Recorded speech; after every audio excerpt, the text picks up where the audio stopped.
కలిగిన తండ్రి, సర్వశక్తిమంతుడమైన దేవా, నీకు స్తోత్రాలు. నీ వాక్యం వద్దకు మేము వచ్చాము. మమ్మల్ని సరిచేసే సుత్తె వంటి నీ మాట, మమ్మల్ని స్థిరపరిచే శ్రేష్టమైన నీ వాక్కు, మాలో ఉన్న మలినాలను పాపాలను కాల్చివేసి దహించివేసే అగ్ని వంటి నీ వాక్కు ప్రభా, మీరే మాకు వెల్లడిపరచమని కోరుతున్నాము. నీ వాక్యము ద్వారా ప్రతి హృదయాన్ని నాయన మీరు దర్శించండి, వెలిగించండి, నూతనపరచండి, స్థిరపరచండి. లైవ్లో ఎంతమంది చూస్తున్నారో, ఎంతమంది గ్రౌండ్లో కూర్చుని నాయన ఈ సౌండ్ సిస్టమ్ ద్వారా నీ మాటలు వింటున్నారో, నీ వాక్కు శక్తి కలిగినది, నీ వాక్కు జీవింపచేసేది కనుక ప్రభా, ఆత్మీయంగా పడి చెడిన స్థితిలో ఉన్నవారు, ఆత్మీయంగా మృతమైన స్థితిలో ఉన్నవారిని నీ వాక్యము ద్వారా మీరే జీవింపచేసి మహిమ ఘనత ప్రభావములు పొందుమని, నన్ను సంపూర్ణంగా మీ సిలువ చాటును మరుగుపరిచి మీ నోటిపురగా వాడుకొనమని యేసునామములో ప్రార్థిస్తున్నాము తండ్రి, ఆమెన్. ఒక ప్రాంతంలో ఒక పాస్టర్ గారు ఉండేవారు. ఆ పాస్టర్ గారికి ఒక గుర్రం ఉండేది. మరి పాస్టర్ గారి గుర్రం కాబట్టి దానికి బైబిల్ మాటలతోనే ఆ పాస్టర్ గారు తర్బీద్ ఇచ్చారు. ఏంటా తర్బీద్ అంటే, హల్లేలుయా అనగానే గుర్రం ముందుకు వెళ్తుంది, ఆమెన్ అనగానే గుర్రం ఆగిపోద్ది. అది పాస్టర్ గారు ఇచ్చిన ట్రైనింగ్. కొంతకాలం తర్వాత ఆ గుర్రాన్ని పాస్టర్ గారు మెయింటైన్ చేయలేకపోతున్నారు. చూడండి, సంఘాన్ని చూసుకోవడం అంటే చిన్న విషయం కాదు. దైవ సేవకుల మీద ఉండే భారము, బాధ్యత చాలా గొప్పది. మరి ఇక్కడున్న మీ అందరికి కూడా ఒక మాట విన్నవించాలని ఆశిస్తున్నాను. దైవ సేవకుల కొరకు ఎక్కువ ప్రార్థన చేయండి. మీ సేవకుని కొరకు, మీ సేవకురాలి కొరకు ఎక్కువ ప్రార్థన చేయండి. వారు మీ అందరి కొరకు ప్రార్థన చేస్తారు, కానీ సేవకులకు ప్రార్థన చాలా అవసరం. We also need your prayers. కనుక సేవకుల కొరకు ఎక్కువ ప్రార్థన చేయాలి. ఆ పాస్టర్ గారికి సేవా బాధ్యతలు ఎక్కువైపోయి గుర్రాన్ని చూసుకునే సమయం లేక దాన్ని సేల్కు పెట్టారంట. పెడితే ఒక వ్యక్తి కొనుక్కోవడానికి వచ్చాడు. వచ్చి తగిన డబ్బు చెల్లించాడు. ఆ గుర్రం వెళ్ళిపోతున్న సమయంలో పాస్టర్ గారు ఇన్స్ట్రక్షన్స్ ఇచ్చారు. దీనికి హల్లేలుయా అంటే ముందుకు వెళ్తుంది, ఆమెన్ అంటే ఆగిపోద్ది, ఈ రెండు మాటలు మాత్రం మర్చిపోద్దని. సరే, ఆ వ్యక్తి ఆ మాటలు విన్నాడు. ఆ గుర్రం మీద ఎక్కి ఇంటికి ప్రయాణం అయ్యాడు. చల్ల గాలి వీస్తుందేమో, గుర్రం మీద అలాగే నిద్రపోయాడు. కాసేపటికి ఆ వ్యక్తికి మెలకు వచ్చేసరికి ఆ గుర్రం ఒక కొండ చివరికి వెళ్ళిపోతూ ఉందండి, చాలా ఫాస్ట్గా. ఆ సమయంలో మైండ్ పనిచేయట్లా. ఆపు, ఇంకేవేవో చెప్తున్నాడు కానీ దానికి అర్థం కావట్లేదు. దాన్ని ఆపడానికి ఎంత ప్రయత్నం చేసినా అది ఆగడం లేదు. ఇంకా దేవా నాకు సహాయం చేయి, నాకు అర్థం కావట్లేదని అనుకుంటూ ఉండగా వెంటనే గుర్తొచ్చింది పాస్టర్ గారు చెప్పిన మాట, ఆమెన్ అనే ఇన్స్ట్రక్షన్ ఇవ్వాలని. వెంటనే గట్టిగా అన్నాడు, ఆమెన్ అన్నాడు. అనగానే ఇంకొక అడిగేస్తే పడిపోద్ది గుర్రం లోయలో. ఆ చివరికి వచ్చి ఆగిపోయిందండి గుర్రం. ఇంకా ఈ వ్యక్తి హృదయంలో కృతజ్ఞత, స్తుతి, ఆరాధన అన్నీ ఒకేసారి పొంగుకొచ్చాయన్నమాట. పొంగుకొచ్చి దేవుడు చేసిన ఈ అద్భుత కార్యాన్ని బట్టి ప్రభువును స్తుతించాలనుకొని హల్లేలుయా అన్నాడు. ఆ తర్వాత ఏమైందో మీరు ఊహించవచ్చు. ఆ రోజు మరి ఆ గుర్రానికి పాస్టర్ గారు ఇచ్చిన ట్రైనింగ్ని బట్టి హల్లేలుయా అన్నందుకు అది ముందుకు వెళ్ళిందేమో. అతను ఒకవేళ గోతిలో పడుంటాడేమో, కానీ నిజానికి దేవుని స్తుతించే వారిని ఆయన లేవనెత్తుతాడు, నిలబెడతాడు. నమ్మిన వారి స్తోత్రం చెప్దాం, హల్లెలూయా. ఈ రాత్రికాల సమయంలో నీవు ఎటువంటి గోతిలో పడిక్కడికి వచ్చినా, ఎటువంటి దిగజారిన స్థితిలో ఉన్నా, ఎటువంటి కృంగుదలలో ఈ ప్రాంతానికి వచ్చినా, యేసయ్య నామములో శక్తి ఉంది. ఆయన సన్నిధికి వచ్చి ఆయన హృదయపూర్వకంగా స్తుతించి ఆయనను ఆశ్రయించి ఆయన సహాయాన్ని కోరుకున్న వారిని ఆయన లేవనెత్తే దేవుడు, రక్షించే దేవుడు, ఆయన సహాయకుడు. అపోస్తల కార్యగ్రంథము 3వ అధ్యాయంలో నుండి అపోస్తలుల యొక్క పరిచర్యలో జరిగిన ఒక అద్భుత కార్యాన్ని గురించి ఈ రాత్రి మనం ధ్యానం చేసుకుందాం. నా తర్వాత దైవజనులు డాక్టర్ జాన్ వెస్లీ గారు దేవుని వాక్యాన్ని అందిస్తారు. ఈ షార్ట్ మెసేజ్లో అపోస్తల కార్యగ్రంథము 3వ అధ్యాయము 1వ వచనము నుండి కొన్ని మాటలు చదువుకుందాం. పగలు 3 గంటలకు ప్రార్థనా కాలమున పేతురును యోహానును దేవాలయమునకు ఎక్కి వెళ్ళుచుండగా, పుట్టినది మొదలుకొని కుంటివాడైన ఒక మనుష్యుడు మోసుకొని పోబడుచుండెను. వాడు దేవాలయంలోనికి వెళ్ళువారిని అడుగుటకు కొందరు ప్రతి దినము వానిని శృంగారమను దేవాలయపు ద్వారమునొద్ద ఉంచుచు వచ్చిరి. పేతురు యోహానును దేవాలయములో ప్రవేశింపబోవునప్పుడు వాడు చూచి భిక్షమడుగగా, పేతురు యోహానును వాని తేరి చూచి మా తట్టు చూడుమనిరి. వాడు వారి యొద్ద ఏమైనా దొరుకునని కనిపెట్టుచు వారి యందు లక్ష్యముంచెను. అంతటా పేతురు, వెండి బంగారములు నా యొద్ద లేవు, కానీ నాకు కలిగినదే నీకిచ్చుచున్నాను. నజరేయుడైన యేసుక్రీస్తు నామమున నడువుమని చెప్పి వాని కుడి చేయి పట్టుకొని లేవనెత్తెను. వెంటనే వాని పాదములను చీలమండలను బలము పొందెను. వాడు దిగ్గున లేచి నిలిచి నడిచెను. నడుచుచు గంతులు వేయుచు దేవుని స్తుతించుచు వారితో కూడా దేవాలయములోనికి వెళ్ళెను. బహుశా మీలో చాలామందికి ఇది చాలా సుపరిచితమైన వాక్య భాగం అయిండొచ్చు. అయితే దేవుని వాక్యము నిత్య నూతనమైనది. ఆనాడు ఇశ్రాయేలీలు 40 సంవత్సరాలు మన్నాయే తిన్నారు. మనం కూడా ప్రతిరోజు రైసే తింటాం, కానీ మనకి రైస్ ఎప్పుడు వెగటనిపించదు, విరక్తి పుట్టదు కదా. సౌత్ ఇండియన్స్కు ప్రాముఖ్యంగా ఎన్ని తిన్నా రైస్ తినకపోతే ఏం భోజనం అండి, ఏమీ తినలేదండి, కడుపంతా చాలా వెలితిగా ఉందండి అంటూ ఉంటాం కదా. దేవుని వాక్యము అనుదిన ఆహారము, జీవాహారము, సమయోచితమైన సహాయమును దేవుడు తన వాక్యము ద్వారా ఆ సమయానికి అవసరమైన వాక్కులు దేవుడు మనకు అనుగ్రహించేవారు. కనుక ఈ దినము ఈ వాక్య భాగం నుండి ఒక నూతనమైన కోణంలో ఇక్కడున్న మనందరితో దేవుడు మాట్లాడతారని నేను నమ్ముతున్నాను, విశ్వసిస్తున్నాను. ఇక్కడ ఒక వ్యక్తిని మనం చూస్తున్నాము. పుట్టినది మొదలుకొని కుంటివాడైన ఒక మనుష్యుడు మోసుకొని పోబడుచుండెను. ఒక వ్యక్తికి బాల్యము నుండి ఒక బలహీనత, ఒక అనారోగ్యం ఉంది. ఆ వ్యక్తిని ప్రతి దినము దేవాలయం దగ్గరకు తీసుకొని వెళ్తూ ఉండేవారు. అంటే ఒక మాటలో చెప్పాలంటే he was dependent on somebody. ఎవరో ఒకరి మీద ఆధారపడే స్థితిలో అతని జీవితం ఉంది. ఒక మాటలో చెప్పాలంటే నిస్సహాయమైన స్థితిలోనే ఆయన జీవితము కొనసాగుతూ వచ్చింది. అయితే దేవాలయము దగ్గరకు అతన్ని మోసుకొని దేవాలయం బయట కూర్చోబెట్టి వెళ్తూ ఉండేవారట. దేవాలయానికి వచ్చిన వారు చేసే సహాయాన్ని పొందుకొని అతను తన జీవితాన్ని మరి వెళ్ళదీస్తూ ఉండేవాడు. ఆ వ్యక్తి జీవితాన్ని ఒక్కసారి మనం ఆలోచిస్తే దేవాలయం బయట వరకు వచ్చేవాడు, కానీ దేవాలయం లోపల ప్రవేశించలేకపోయాడు. అంటే ఈ రోజుల్లో కూడా కొంతమంది పరిస్థితి ఏంటంటే మందిరానికి వస్తారండి, అంటే బాడీ వస్తుంది, physically they are in the church, but spiritually they are not connected to God. భౌతికంగా దేహం అయితే మందిరంలో ఉంటుంది, ఆత్మ మాత్రము దేవునికి కనెక్ట్ అవ్వదు. అలాంటప్పుడు దేవుని సన్నిధికి వచ్చినా, దేవుని మందిరానికి వచ్చినా, ఇటువంటి సభకు వచ్చినా కూడా మనం వచ్చినా రానట్లే, అంతే కదండి. మనిషి ఇక్కడ మనసు ఎక్కడో అంటారు. కొంతమంది ఇక్కడికి వచ్చి కూర్చున్నారు, దేవునికి స్తోత్రం, వచ్చిన మిమ్మల్ని బట్టి. కానీ మీరు ఇక్కడ కూర్చొని ఇంటి దగ్గర ఏం జరుగుతుంది, లేకపోతే టీవీలో ఇప్పుడు ఏం సీరియల్ నడుస్తుంది, లేకపోతే ఇంకేదో ప్రాంతాల్లో ఉన్న మీ బంధువుల గురించో మీ స్నేహితుల గురించో ఆలోచిస్తూ కూర్చుంటే మీరు ఇక్కడికి రావడం వలన ఎటువంటి ప్రయోజనము లేదు. ఆ వ్యక్తి దేవాలయము దగ్గరకు వస్తూ ఉన్నాడు, కానీ దేవాలయం బయటే అంటే అంతటితో తృప్తి పడుతూ ఉన్నాడు అనమాట. నేను దేవాలయంలోకి వెళ్దాము, మరి దేవుని సన్నిధిలోకి ప్రవేశిద్దాము అనే ఆశ అతనికి లేదు. దేవాలయం బయట కూర్చుంటున్నాడు, వెళ్ళిపోతున్నాడు, తాత్కాలికంగా ఏదో సహాయం పొందుకుంటున్నాడు, అతని జీవితాన్ని నడిపించేసుకుంటా ఉన్నాడు. ప్రియమైన దేవుని బిడ్డలారా, నీ జీవితంలో ఆత్మీయంగా నువ్వెంత లోతు వరకు వచ్చావో ఒకసారి ఆలోచించే. నీ ఆత్మీయ జీవితంలో, నీ ఆత్మీయ ప్రయాణంలో నీవు రక్షణ పొంది ఎన్ని సంవత్సరాలు అయినప్పటికీ నీ జీవితంలో యేసయ్యతో నీకున్న సాన్నిహిత్యము ఎంతగా ఉందో ఒకసారి ఆలోచించు. రక్షణ పొందానండి, 5 years అయింది, 10 years అయింది, 15 years అయింది. కొంతమంది చెప్పుకోవడానికి ఒక 30 ఏళ్ళు నేను రక్షణ పొందానండి, లేకపోతే నేను అవకాశం ఉన్నప్పుడు మందిరంలో కూడా సేవ చేస్తానండి, మా పాస్టర్ గారు ఏ బాధ్యత అప్పగించినా, ఏ పని అప్పగించినా నమ్మకంగా చేస్తాను. మంచిదే, నువ్వు కొన్నిసార్లు సేవలో దైవ సేవకులకు సహకారంగా ఉంటున్నావు, దేవుని పనిలో నీవు వాడబడుతున్నావు, నీకున్న మరి సామర్థ్యం కొలది. కానీ నువ్వు ఆత్మీయంగా దేవునితో కనెక్ట్ అయ్యావా? యథార్థంగా ప్రభువును వెంబడించే వ్యక్తిగా ఉన్నావా? క్రీస్తు ప్రభుతో సాన్నిహిత్యము నీ జీవితంలో ఉందా? దేవుని దగ్గరకు వస్తున్నావు కరెక్టే, సాన్నిహిత్యము ఉందా లేదా? యేసుక్రీస్తు ప్రభువారి యొక్క 12 మంది శిష్యులను కూడా మనం జ్ఞాపకం చేసుకుంటే 12 మంది శిష్యులను ఆయన ఎన్నుకున్నారు. కానీ ఆ 12 మంది శిష్యుల్లో 3 శిష్యులను ఆంతరంగిక శిష్యులని పిలుస్తాం. 4 సువార్తల్లో మనం గమనించినట్లయితే పేతురు, యాకోబు, యోహానులు వారు 3 కూడా ఇన్నర్ సర్కిల్ డిసైపుల్స్గా మనకు కనపడతారండి.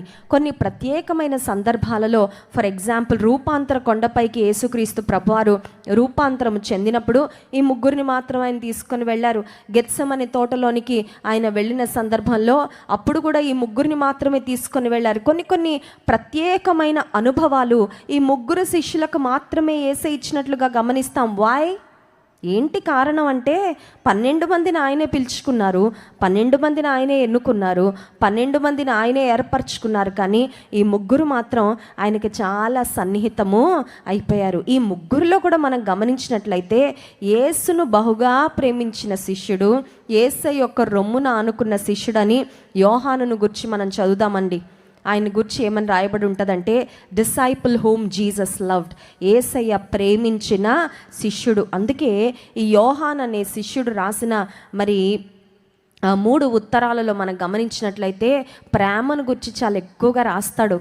కారణం ఏంటంటే ఆయన యేసయ్య యొక్క ప్రేమను చాలా ఎక్కువగా పొందుకున్నాడు, యేసయ్య యొక్క ప్రేమను ఎక్కువగా తన జీవితంలో అనుభవించాడు. ఈ వ్యక్తిని గురించి మనం గమనించినట్లయితే దేవాలయం దగ్గరికి ఆయన మోసుకొని వస్తూ ఉన్నారు, బయట కూర్చుంటున్నాడు, తాత్కాలికమైన సహాయాన్ని పొందుకుంటున్నాడు, వెళ్ళిపోతున్నాడు. అయితే ఒకానొక దినాన తన జీవితంలో యేసుక్రీస్తు ప్రభువారి యొక్క శిష్యులైన పేతురు, యోహానులు దేవాలయంలో ప్రవేశిస్తూ ఉన్నారు.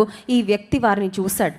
ఈ వ్యక్తి ఎప్పుడైతే వారిని చూశాడో వెంటనే వారు ఆయనకి ఏమన్నా సహాయం చేస్తారేమో అని, చూడండి ఆ మాట 3వ వచనం, పేతురును యోహానును దేవాలయంలో ప్రవేశింపబోవునప్పుడు వాడు చూచి భిక్షం అడుగగా పేతురును యోహానును వానిని తేరి చూచి మా తట్టు చూడుమనిరి. వాడు వారి యొద్ద ఏమైనా దొరుకునని కనిపెట్టుచు వారి యందు లక్ష్యముంచెను. ఈ వ్యక్తికి ఒక ఎక్స్పెక్టేషన్ ఉందండి.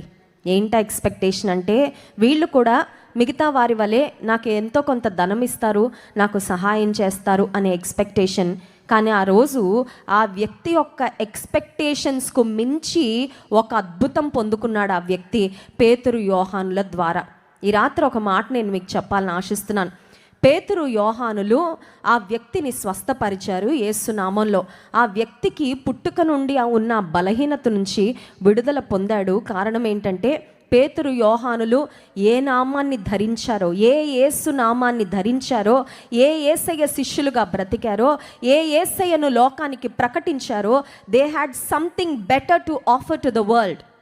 చూడండి, మనుషులను ఆశ్రయించినప్పుడు మనకి ఏదో ఒక రకమైన సహాయం చేస్తారు. కొంతమంది మంచి మనుషులు ఉంటారండి, వారు రక్షణ పొందక్కర్లేదు, వారు యేసు ప్రభుని స్వంత రక్షకునిగా స్వీకరించక్కర్లేదు. కానీ కొంతమంది మంచి మనుషులు ఉంటారు. మంచి మనుషులు అంటే ఏ కాంటెక్స్లో చెప్తున్నానంటే, దయా హృదయం కలిగిన వారు, ఇతరులకు సహాయం చేసేవారు. వారు కూడా కొంతమంది చారిటీస్ చేయడానికి ముందుకు వస్తారు. కష్టంలో ఎవరైనా ఉంటే వారిని చూసి ఆదుకుంటారు. కానీ దేవుని బిడ్డలు అటువంటి మంచితనంతో మనం అక్కడికి లిమిట్ అవ్వడానికి వీల్లేదండి. నాకు కూడా దయాహృదయం ఉందండి, నేను కూడా కష్టంలో ఎవరైనా ఉంటే నేను చూసి తట్టుకోలేను, వారికి ఏదో ఒక విధంగా చేతనైనా సహాయం చేయడానికి ప్రయత్నం చేస్తాను అనే అంతవరకు మనం పరిమితి గీసుకోవడానికి వీల్లేదు. God's children have something to offer to the world. ప్రియమైన దేవుని బిడ్డ, నువ్వు రక్షణ పొంది యేసుక్రీస్తు ప్రభు యొక్క నామాన్ని ధరించి ఆయన బిడ్డగా ఈ లోకంలో జీవిస్తున్నావు అంటే అర్థం ఏంటంటే, నీవు లోకానికి చేయవలసిన మేలు యేసయ్య ద్వారా చాలా ఉంది. స్తోత్రం కలుగును గాక, హల్లెలూయా. నీలో ఉన్న యేసయ్య నీ ద్వారా ఈ లోకానికి నిన్ను ఆశీర్వాదకరంగా, మేలుకరంగా, దీవెనకరంగా, ప్రయోజనకరంగా నిన్ను ఉంచాలని ఆయన ఆశపడుతున్నాడు. ఈ వ్యక్తి పేతురు, యోహానులను చూడగానే వీరు కూడా నాకు కొంచెం డబ్బు ఇస్తారేమో, వీరు కూడా నాకు ఏదో సహాయం చేస్తారేమో అని చూశాడు. కానీ పేతురు అతనితో చెప్పిన మాట చూడండి, 6వ వచనం. అంతటా పేతురు, వెండి బంగారములు నా యొద్ద లేవు, కానీ నాకు కలిగినదే నీకు ఇచ్చుచున్నాను. నజరేయుడైన యేసుక్రీస్తు నామమున నడుమని చెప్పి వాని కుడి చేయి పట్టుకొని లేవనెత్తెను. వెంటనే వాని పాదములను, చీలమండలును బలము పొందెను. యేసు నామములో లేచి నడువు. This is something that man has never expected. అక్కడున్న వ్యక్తి ఒక అద్భుతం జరుగుతుందని ఆశపడలేదు, కానీ ఆ రోజు దేవుడు పేతురు, యోహాన్ల ద్వారా ఒక అద్భుత కార్యాన్ని చేశాడు ఆ వ్యక్తి జీవితంలో. యేసు నామాన లేచి నడువు అన్నప్పుడు అక్కడికక్కడే ఆ వ్యక్తికి ఆరోగ్యమును, ఆ తర్వాత అతను ఉన్న ఆ స్థితి నుండి దేవుడు అతనికి విడుదలిచ్చి ఆయన యొక్క కాళ్ళలో బలాన్ని నింపి లేచి గంతులు వేయినట్లుగా దేవుడు ఆ వ్యక్తిని బలపరిచాడు. ఒకవేళ ఇక్కడ కూర్చున్న మీరు అనుకుంటున్నారేమో, నాకు శరీరం అంతా చాలా హెల్తీగా ఉందండి, చాలా ఫిట్గా ఉన్నానండి, రోజు జిమ్కి వెళ్ళి ఎక్సర్సైజ్ చేస్తానండి, రోజు ఒక 2 గుడ్లన్నా తింటానండి, ప్రోటీన్ ఫుడ్ బాగా తీసుకుంటానండి, నా ఆరోగ్యం గురించి నేను చాలా బాగా కేర్ తీసుకుంటాను, దేవునికి స్తోత్రం. ఒకవేళ నీ శరీరం ఆరోగ్యంగా ఉంటే దేవునికి స్తోత్రం.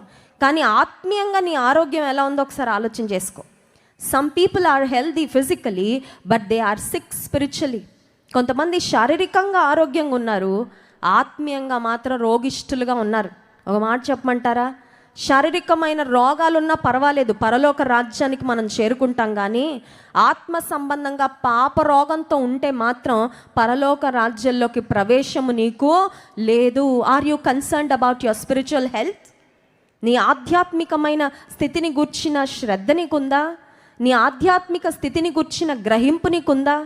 నీవు ఆధ్యాత్మికంగా ఏ స్థితిలో ఉన్నావు, ఎక్కడ పడిపోయావు, ఎక్కడ చెడిపోయావు, ఎక్కడ జారిపోయావు, ఎక్కడ బలహీన పడిపోయావు, ఆధ్యాత్మికమైన అవిటితనము నీకు ఎక్కడుందో ఆలోచన చేసుకున్నావా? లేదండి నేను అంతా బాగానే ఉన్నాను అనుకుంటున్నావా? నిన్ను నువ్వు భ్రమపరుచుకుంటూ బ్రతికితే నీకు ఎవరు సహాయం చేయలేరు.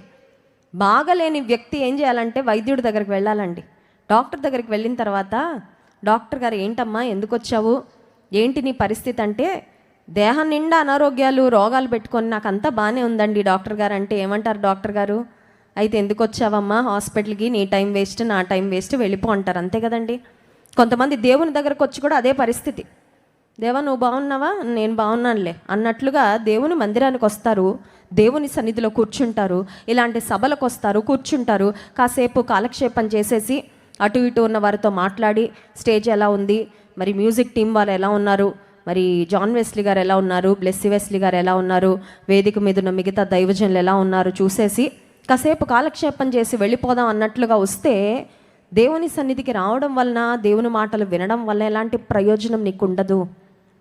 ఆ వ్యక్తి ఆనాడు మరి శారీరకమైన బలహీనతతో ఉన్నాడు, దౌర్బల్యమైన స్థితిలో ఉన్నాడు. కానీ పేతురు యోహానులు యేసు నామములో అతన్ని స్వస్థపరిచినప్పుడు, లేవనెత్తినప్పుడు అతడు దిగ్గున లేచి నిలిచి నడిచెను. నడుచుచు గంతులు వేయుచు దేవుని స్తుతించుచు వారితో కూడా దేవాలయంలోనికి. అతనికున్న బలహీనత అప్పటి వరకు దేవాలయములోకి అతన్ని వెళ్ళనివ్వలేదండి. కానీ బలహీనత నుంచి విడుదల పొందాక, స్వస్థత పొందిన తర్వాత మందిరంలోకి వెళ్ళాడు. దేవుని స్తుతిస్తూ దేవుని ఘనపరుస్తూ వెళ్ళే ఒక శ్రేష్టమైన ఆత్మీయ స్థితిలోనికి అతని జీవితం వెళ్ళింది. నిజమే, పాపంలో బ్రతికినంత కాలం దేవుని సన్నిధికి దగ్గరగా వెళ్ళలేమండి. అందుకే ఒక దైవజనుడు ఏమంటారంటే, sin will stop you from praying and praising. నీలో పాపం ఉంటే నీకు ప్రార్థన చేయబుద్ధి కాదు, స్తుతించబుద్ధి కాదు. అందుకే కొంతమంది చూడండి, ప్రార్థన చేయాలంటే అసలు రారు. అది ఎలా అంటే కుక్క మెడకి చైన్ కట్టి లాగాలి చూడండి, అలా ఉంటుంది. కొంతమందిని కుటుంబ ప్రార్థనలో కూర్చోబెట్టాలన్నా, వ్యక్తిగతంగా ప్రార్థన చేయమన్నా టకటక టకటక ఏదో ఒకటి చిన్నప్పటి నుండి కంఠస్థం చేసిన 4 మాటలు ఉంటాయి కదండి, అవి చేసేసి ఫాస్ట్గా కంప్లీట్ చేసేస్తారు. ఏంటంటే వాళ్ళకి ప్రార్థన చేయాలనే ఆశ కానీ ఆసక్తి కానీ ఉండదు. కారణం ఏంటంటే పాపము హృదయంలో పొరలుగా పాపం హృదయంలో దాగి ఉన్నప్పుడు ఏమవుతుందంటే, ప్రార్థన చేయాలనే ఆశ కానీ, దేవునితో కనెక్ట్ అవ్వాలనే ఆశ కానీ, దేవుని స్తుతించాలనే ఆశ కానీ ఉండదు. Sin will stop you from praying but prayer will stop you from sinning అన్నాడు ఒక దైవజన్. నిన్ను ప్రార్థించకుండా పాపం ఆపుతుంది, కానీ ప్రార్థన నిన్ను పాపం చేయకుండా ఆపుతుంది. స్తోత్రం కలుగునుగాక, హల్లెలూయా. ఈ రోజుల్లో మనకి ఎక్కువ ఏం కావాలి చెప్పమంటారండి? ఎక్కువ ప్రార్థన కావాలి. ఈ రోజుల్లో ఎక్కువ ప్రార్థన. పాటలు పాడేవారంటే అపవాది భయపడ్డంట, వాక్యం చెప్పేవారంటే కూడా అపవాది భయపడ్డంట. అపవాది ఎవరికి భయపడతాడంటే, ఒక ప్రార్థించే వ్యక్తికి అపవాది భయపడతాడు. స్తోత్రం కలుగునుగాక, హల్లెలూయా. నువ్వు అనుకుంటున్నావు నాకు చాలా వాక్యం తెలిసి ఉండొచ్చేమో, నువ్వు అనుకుంటున్నావేమో నాకు చాలా మంచి స్వరం ఉంది, నేను బాగా పాటలు పాడగలను, మేబీ. కానీ ప్రార్థించే అనుభవం లేకపోతే, మోకాళ్ళ ప్రార్థన అనుభవం లేకపోతే అపవాదికి నువ్వు చాలా ఈజీ టార్గెట్ అయిపోతావు. అపవాది నిన్ను ఈజీగా ఓడించేస్తాడు. అపవాది చేతిలో ఒక కీలు బొమ్మగా మారిపోతావు. ఆనాడు మరి బలహీనమైన పాదాలు కలిగి ఆ దేవాలయం బయట కూర్చుంటూ సంవత్సరాల తరబడి ఆ స్థితిలో ఉన్న వ్యక్తికి దైవజనులు వచ్చినప్పుడు యేసు నామములో స్వస్థత పొందుకున్న తర్వాత అతని స్థితిగతులు ఎప్పటికీ మారిపోయండి. His future changed forever, his life changed forever. యేసుక్రీస్తు ప్రభు వద్దకు వచ్చి ఆయనను ఆశ్రయిస్తే మాకు ఏం చేస్తాడండి? వెండిస్తాడా? బంగారం ఇస్తాడా? డబ్బులు ఇస్తాడా? రైస్ బ్యాగ్స్ ఇస్తారా? ఉద్యోగం ఇస్తాడా? మంచి భార్యని ఇస్తాడా? మంచి పిల్లల్ని ఇస్తాడా? మంచి ఇల్లు ఇస్తాడా? అప్పు బాధల నుండి విడుదల ఇస్తాడా? ఆయుష్ ఇస్తాడా? ఏమిస్తాడు? ఇప్పుడు చెప్పినవన్నీ కూడా ఇస్తాడు. ఆయన ఏమైనా ఇవ్వగలడు. దేవుడు నీకు తోడుగా ఉంటే నీ ఒంటి నిండా రోగాలున్నా పర్ఫెక్ట్ హెల్త్తో ఉన్న వాళ్ళకన్నా దీర్ఘాయుష్ ఇచ్చి దేవుడు నిన్ను బ్రతికిస్తాడు. స్తోత్రం కలుగును గాక. దేవుడు నిన్ను ఆశీర్వదిస్తే ఎంత ఎత్తుకైనా హెచ్చిస్తాడు. అది ఆయన చేతుల్లో. దేవుడు నిన్ను నడిపిస్తే నువ్వు ఎంత దూరమైనా వెళ్తావు. నీ శక్తి కాదు అది, నీ శక్తికి మించిన ప్రయాణం నీతో చేయిస్తాడు. ఆనాడు ఏలియాతో చేయించినట్లు దేవుడు నిన్ను బ్రతికిస్తే నీ ఊహకు అంచనాలకు మించి కూడా ఆయన ఆయుష్ ఇచ్చి, కానీ దేవుడు విడిచిపెడితే హోప్లెస్. దేవుడు వదిలిపెడితే ఇంకా ఆ వ్యక్తికి ఆ బ్రతుకుకు నిరీక్షణ ఏమాత్రం కూడా. ఆనాడు బలహీనమైన స్థితిలో, పుట్టుక నుండి దౌర్బల్యమైన స్థితిలో ఉన్న ఆ శృంగారమైన దేవాలయమునద్దు ఉన్న ఆ వ్యక్తి బ్రతుకు మారిపోయిందండి. ఊహించుకోవాలి ఆ వ్యక్తి. అటువంటి అద్భుతం ఒకటి జరుగుతుందని ఊహించలేదు. కానీ ఆ రోజు దైవజనుల ద్వారా దేవుడు ఆ వ్యక్తి జీవితాన్ని మార్చాడు. ఇంతకీ అద్భుతం ఎలా జరిగింది? పేతురు బట్టి జరిగిందా? యోహాను బట్టి జరిగిందా? పేతురును బట్టి కాదు, యోహానును బట్టి కాదు. వారు ఏ నామాన్ని ఉచ్చరించారో ఆ నామాన్ని బట్టి జరిగింది. స్తోత్రం కలుగును గాక. హల్లెలూయా. మహిమ మనుషుల్లో లేదు, మహిమ దైవజనుల్లో లేదు, మహిమ యేసు నామంలో ఉంది. స్తోత్రం కలుగును గాక. ఈ రోజుల్లో కొంతమంది దైవ సేవకులను విగ్రహాలుగా చేసుకుంటున్నారండి. దేవుని సేవకురాలుగా మీకు చేతులు జోడించి చెప్తున్నాను, ఏ దైవజనుని విగ్రహంగా చేయొద్దు, ఏ దైవజనురాల్ని విగ్రహంగా చేయొద్దు. ఒకవేళ చేశారంటే అది మీకు శాపము, ఆ దైవ సేవకులకు కూడా శాపమే. గమనించండి. We are just human. ఏ దేవుని సేవకుడిని కూడా విగ్రహంగా don't idolize. It is a sin. ఒకవేళ అలా చేస్తున్నట్లయితే అది భయంకరమైన పాపం అని గుర్తించండి. దేవుని దగ్గరికి నిన్ను చేరుస్తున్నా, నీ విశ్వాసంలో నిన్ను బలపరుస్తున్న దైవ సేవకుడి మీద నీకు అభిమానం ఉంటే ఆయన కొరకు ప్రార్థన చేయి. That's it. ఆయన ఒక విగ్రహంగా చేసుకోవద్దు. పొగడతలతో ముంచెత్తి అతని యొక్క శాపానికి పడిపోవడానికి కారణంగా దయచేసి అవ్వకండి. ఒకవేళ ఇక్కడున్న మీరు కూడా గమనించండి. ఒకవేళ మీకు ఎవరి మీద ఎక్కువ ప్రేమ అభిమానం ఉంటే వారి కొరకు ప్రార్థన చేయండి. అంతే. మహిమ మనుషుల్లో లేదు, సేవకునిలో లేదు, శిష్యులలో లేదు, అపోస్తలులలో లేదు. ఎవరిలో ఉంది మహిమ? యేసు నామములో ఉంది మహిమ. స్తోత్రం కలుగును గాక. ఆనాడు పేతురు యోహానులను దేవుడు ఉపయోగించుకున్నాడండి. That's it. They were just vessels in God's hands. అంతే. మనుషులు ఎవరైనా నిమిత్త మాత్రులే. ఆయన మహిమను దొంగిలించే అధికారము ఏ మనిషికి కూడా ఈ లోకంలో లేదు. యేసు నామములో ఆ వ్యక్తిని వారు లేవనెత్తినప్పుడు పుట్టుక నుండి బాల్యము నుండి అతని దేహంలో ఉన్న దౌర్బల్యత, బలహీనత అదృశ్యమైపోయింది. దేవుడు అతనిలోనికి శక్తిని పంపించాడు, అతన్ని స్వస్థపరిచారు. 10వ వచనం చూడండి. శృంగారమున దేవాలయపు ద్వారమునొద్ద భిక్షము కొరకు కూర్చుండిన వాడు వీడే అని గుర్తెరిగి వానికి జరిగిన దానిని చూచి విస్మయముతో నిండి పరవశులైరి. స్తోత్రం కలుగునుగాక. ఒకప్పుడు అడుక్కునే స్థితి, ఒకప్పుడు he was begging for mercy. మనుషుల దయ కొరకు అడుక్కునే స్థితిలో ఉన్న వ్యక్తి మీద దేవుని దయ పడగానే ఇంకా మనుషులు దయ కొరకు కనిపెట్టే స్థితి అతనికి లేదండి. స్తోత్రం కలుగునుగాక. మనుషుల వైపు చూసిన వాళ్ళు జాలి పడితే బాగుండు, వీళ్ళు జాలి పడితే బాగుండు, వాళ్ళు నాకు ఇంత సహాయం చేస్తే బాగుండు, వీళ్ళు నాకు హస్తం అందిస్తే బాగుండు, వీళ్ళు నన్ను లేపితే బాగుండు. మనుషుల వైపు చూస్తున్నావా? మనుషులు వైపు చూస్తే నీకు దొరికేది నిరాశే. మనుషుల వైపు చూస్తే ఒకవేళ నీకు సహాయం దొరుకుతుందేమో, కానీ తాత్కాలికమైన సహాయం మాత్రమే. శాశ్వతమైన సహాయము, శ్రేష్టమైన సహాయము, నిత్యమైన సహాయము సహాయకర్త ఎబెనెజరు దేవుడు మాత్రమే దయచేయగలడు. స్తోత్రం కలుగునుగాక. ఈ రాత్రికాల సమయంలో ఒకవేళ ఆత్మీయమైన అవిటితనంతో, ఆత్మీయమైన మరి వెనుకబాటుతనంతో, ఆత్మీయంగా దిగజారిపోయి నాకు వాక్యం తెలుసండి అనుకుంటూనే వాక్యానికి లోబడకుండా, వాక్యానుసారంగా జీవించకుండా, అపవిత్రతలో, పాపంలో, దేవునికి అయిష్టమైన పరిస్థితిలో బ్రతుకుతుంటే ఈ నల్లజర్ల సువార్త పండుగల ద్వారా దేవుడు నిన్ను స్వస్థపరచాలని ఆశపడుతున్నాడు. ఆయన తన వాక్కును పంపి వారిని బాగు చేసినని వాక్యంలో వ్రాయబడింది. ఒకవేళ నీకు శారీరకమైన స్వస్థత కావాలంటే స్వస్థపరిచే దేవుడు మనకున్నాడు. ఆత్మీయంగా నిన్ను బాగు చేయాలని ఆయన ఆశపడుతున్నాడు. ఒకవేళ మానసికంగా కృంగుదలలో మరి నిరాశలు ఇక్కడికి వచ్చినట్లయితే దేవుడు నిన్ను మరి గొప్ప నిరీక్షణతో, ధైర్యంతో నింపాలని ఆశపడుతున్నాడు. ఇక్కడున్న ప్రతి ఒక్కరిని ఆయన తన వాక్కు ద్వారా దర్శించి బలపరిచి దేవుడు స్వస్థపరచును గాక. ఆమేన్. కళ్ళు మూసుకోండి, ప్రార్థన చేసుకుందాం. పరిశుద్ధ ప్రేమ కలిగిన తండ్రి, నీకు స్తోత్రాలు. ఈ రాత్రికాల సమయంలో నీ వాక్యం ద్వారా మాతో మాట్లాడినందుకు వందనాలు. ఎంతమంది బలహీనతలతో, ఆత్మీయంగా వెనుకబాటులో ప్రభువా, నీ కొరకు లేవలేని, నీ కొరకు నడవలేని, నీ కొరకు ముందుకు సాగలేని స్థితిలో ప్రభువా పడిపోయి చెడిపోయి ఉన్నారో వారిని జ్ఞాపకం చేసుకో. వారి స్థితిని గుర్చిన గ్రహింపు వారికి దయచే ప్రభువా. నీకు తిరిగి తమను తాము సమర్పించుకొని పాప బంధకాల నుండి సంపూర్ణమైన విడుదల పొంది క్రీస్తు ప్రభువులో ఒక నూతన జీవితాన్ని ప్రారంభించి నీ కొరకు ముందుకు సాగడానికి సహాయం చేయమని మిమ్మల్ని ఆరాధించి స్తుతించబోతుండగా ఆరాధన ఆత్మతో మమ్మల్ని నింపుమని వేడుకుంటూ యేసు నామములో ప్రార్థిస్తున్నాము తండ్రి. ఆమేన్.